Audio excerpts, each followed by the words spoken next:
Hi everyone. Let me introduce myself. I'm Julien Père. I'm teacher at Audencia Business School and I'm a specialist of the digital world, and my job is to try and find the room we give to emotions in the digital world. I observe things deeply. I'm going into platforms such as Facebook, and I'm going into Facebook reactions. For instance, I'm looking into the work that's being developed by community managers. I want to see how marketers, brands try to use emojis, and I also look into conversations, because in these conversations online there are plenty of emotions that are circulating. When we discussed with the users, with the organizers of this day today, we figured that I could bring a new light to this object of conversation, and I wanted to focus on three main items. The first one will be about emotions. Second one will be about freedom, thinking that conversation is a space where you can express yourself freely. And the third one, how you build yourself an opinion based on a product. And the first one about emotions, we're going to start with a very simple way. You started using klaxon quite a lot today, and we're going to start a conversation in klaxon. We're going to start with the very first steps of klaxon. You can log in on klaxon. You have the logins on the walls here. How are you doing? That's the beginning of the conversation. You usually says, yes, I'm good, I'm fine. I'm going to ask you the same question. I'm going to ask you, how are you doing? And I'm going to try and express the emotion that is the one you're feeling most today. So the feeling you're feeling today, right now. And while you're doing it, we're going to look at the results that will appear on the screen behind us. I'm going to tell you what kind of test it is. Well, it's a test that was developed by Ludwig Wittgenstein. He published his work in 1920, in the 1920s, and he asked his students the following question: tell me the feeling you are feeling right now, the emotion you're feeling right now. And the result they obtained, which is probably going to be the same one as we're going to obtain today, is that we don't use that many words. Even if in the French language or in other languages we have between 200 and 250 words to cover all of emotions. In our daily lives, except for a couple of things, we use about 17, 20 words to describe our emotions. What we can see is we have curious, curiosity, curious in feminine word, so cognitive words rather than emotions, but we're not going to get into it. Wittgenstein says that we are not very talented in trying to describe our emotions. That's the first thing. And so we're not very talented because the language is not great. The vocabulary that we have is not enough. We cannot use the words. We don't know how to use the words the right way. And Wittgenstein says, so we are in 1920 once again, he says, okay, maybe it would be more efficient to have two dots and one line and to use them to express our emotions. In 1921, a philosopher has just invented smileys. Actually, it was another invention, because we see smileys in the Lascaux caves and other cultural pieces throughout the times. But anyway, Wittgenstein reinvented the emojis. So he says that we are not very talented with our emotions. So what we're going to see how a conversation works. And we can see that in a conversation, in a one-to-one conversation, there are signals that can travel. There will be words, but also positions, gestures, intonation, expressions on one's face. We don't always need words to convey the emotions to our partner, but when we are online, the body disappears, and it's very hard to go to the other side of the screen. So what we're going to develop, because we're quite smart about it, we're going to invent things like smileys, emoticons, emojis, playing with the fonts, etc., to convey these feelings. And those who invent these platforms will create emotion types of features to be able to circulate and to transmit our emotions, so that we will be able to transmit ours and to understand the emotions of others. For example, on Facebook, it's exactly like that. There are other platforms that develop this kind of tools. It's the first step in conversation, in online conversation. The body disappears, as I was saying, and if we want to reactivate it in the digital world, we are going to intensify the way we can express our emotions. The second thing I wanted to express was about freedom. As in the video we saw before, we saw that conversation was first born because of trade. It's true that if you go in a marketplace, you can do that this weekend, and a square in a city where the market is organized, you can see that there are conversations between clients on the one hand, clients chatting together, or people who are here to sell their products, they chat together, but there are not really conversations between traders and shoppers. And if you go to the markets, because you're looking for products, and these products have had to be picked by someone, and the conversation was born in the activity of picking rather than in the activity of selling. Before, we had a video showing that there were prehistorical people, cavemen, that were chatting together.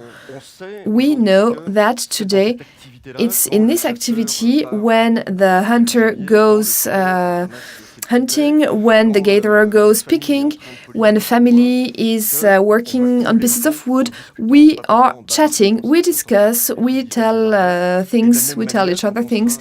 And the same way, when later we are in the shops, in the plants, when we are working on machines, we also tend to speak, to discuss with our co-workers.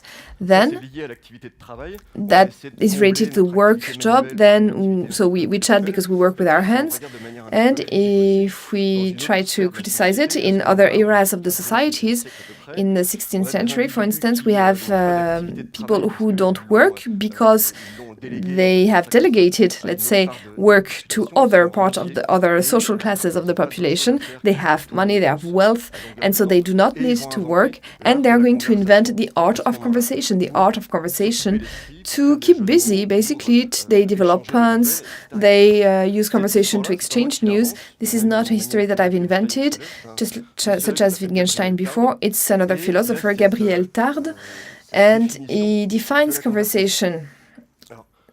So thanks to conversation, I mean a dialogue without use or immediate use, in which we speak because we enjoy speaking by game or by politeness. Thanks to this definition by Gabriel Tarde, we believe that conversation is something that is meaningless, something that is not very useful on a daily basis. A conversation is something that is empty, but because of this definition, can be very dangerous. Conversation contains freedom.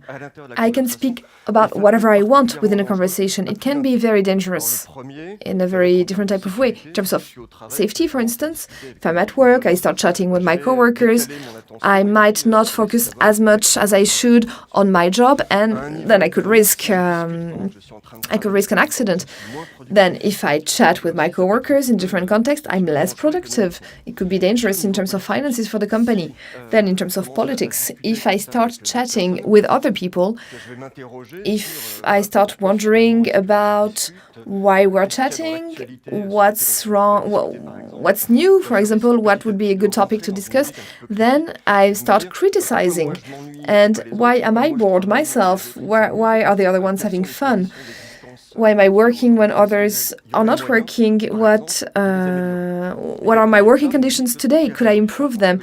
And all the revolutions that we lived through, in our world today were based on conversation. So conversation can be very dangerous, whether you are a powerful person or whether you are at work. Conversations can foster revolutions if you can find leverage for actions. So, Gabriel Tarde says that sometimes in history, conversation was forbidden. For example, in factories, conversation was shut off, conversation was moved toward other areas, break rooms, for instance. In dictatorships, then it was completely censored, conversation is forbidden. And at school, it's the same. At school, you cannot have a conversation. You probably remember your teacher's notes saying, okay, chat in the room it's forbidden.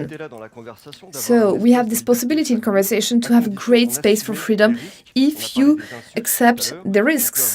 We talked about insults, but we didn't talk about reputation, for instance, digital reputation. Third thing I wanted to mention, as I was saying before, at school we cannot have a conversation. I will, on the other hand, encourage my students to have conversation, to discuss, and it is something that I wanted to talk about. Conversation and discussions are different. So what's the difference between conversation and discussion? In order to see better what you can offer, what are the conversation space you could offer to our employees, etc. So in conversation, we talk about very light topics. So, how are you doing? I'm good. Hey, did you check out the new government in France? And from a conversation, you're moving towards a discussion. And in a discussion, you are focusing on a topic, a specific topic. You're going to bring your view. You're going to listen to the opinion. Sometimes you're going to refer to your own experience to give more value to what you're saying. And in the end, the discussion will get to an end, and you're going back to conversation, lighter topics again. Try to think about the last time you met with your friends. You talked about different topics. Children, the weather, the news, politics, whatever, and you discussed, you exchanged your opinions. And sometimes, eventually, you might have worked on your own opinion. Your opinion might have changed. You might have heard someone else who disagreed with you, and it changed your ways of seeing things. And so in a discussion, you are changing the way you believe. You are listening to the others. So it is important to realize that when you are creating a space for dialogue with others, some points you are in a conversation, it's very congenial, it's very pleasant, and sometimes it's more of a discussion between people who might not agree with one another. And so when we look at the idea of conversation, freedom, and opinion, there are three types of models that exist that are implemented in a more different way. The first one, it's the emotion model that we can see in having a drink, for instance, with your friends, and that you see again in companies because they are created for the employees or for the customers, for example, organizing events for customers, private events for customers with room for discussion, for conversation. The second one, freedom. You need to accept that there is not only a discussion between the seller and the buyer, but more of a conversation, creating a connection. It's something that exists when you have someone coming to your house, selling things. You can invite them for a drink, and you invite your friends, and they sell plastic boxes, for instance. And the third one, how to move between conversation and discussion, and it's something that you can wonder with Chatbox. There was an example about Jam, for instance. We had also an example about Facebook, where we are going to be in all the different channels, hybridation of the different contents. We will talk about different kind of topics. We could have different brands being sold in the same place. And here you have to look at the way discussions can run into different kinds of discussions can meet at the same place. And in conversation, you will have all of that. You will have emotion. It has to be there in conversation. Otherwise, it's very cold. A discussion is colder than conversation. In conversation, you have a space for freedom because you need to protect, and you need to protect the space of freedom, and you need to accept the risks that come with the space of freedom. And finally, you have a space for opinion. And in the space of opinion, you position yourself towards the others, and you position yourself towards your own experience, your personal experience. And in that case, it is necessary to open this space of these places of conversation. These are the three elements that are very important. And now I'm going to give the floor to Maxime. Thank you.